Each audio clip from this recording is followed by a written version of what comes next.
more than 38 trophies with Manchester United.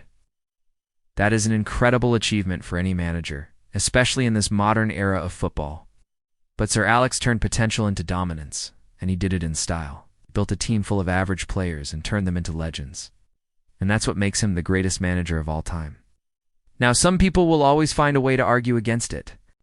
They'll say that he had a great team and great players to work with. And yes, he did have good players like Roy Keane, David Beckham, Paul Scholes, Ryan Giggs, and Peter Schmeichel. But let me remind you that every single one of them was doubted at some point during their career at Manchester United. Every single one of them had critics who said they were ungood enough, or they were untrying enough. But Sir Alex Ferguson saw something in them that others didn't. He brought out the best in them, and he made them into world beaters. For example, in his first season at the club, Ferguson took a gamble by putting young Ryan Giggs in the first team. Giggs was just 17 years old, and he was playing against the likes of Liverpool and Arsenal.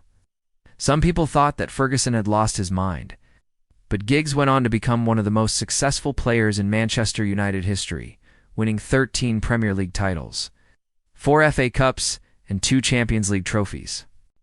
Another example is Paul Scholes. Many people, including myself, believe that Paul Scholes was the best midfielder of his generation. But when he first broke into the team, he was just a skinny, bespectacled kid who looked more interested in playing the PlayStation than playing football. Again, people doubted him. But Ferguson saw potential in him, and he helped Scholes transform his body and become one of the most complete midfielders of all time. Then there's Ole Gunnar Solskjaer, who was just a squad player when Ferguson first arrived at the club. But Ferguson gave him a chance, and he became one of the most important players in the history of Manchester United. He won the treble with them and scored the winning goal in the Champions League final.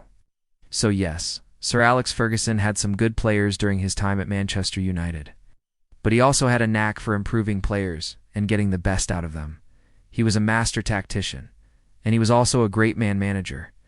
He knew how to motivate his players, and he knew how to get them to play for him.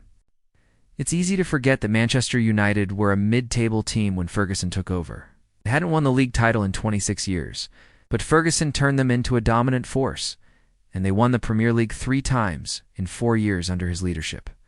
So yes, Sir Alex Ferguson may not have been the most fashionable manager around, but he was the most successful manager in the history of English football. And that is why he is the greatest manager of all time. Thank you.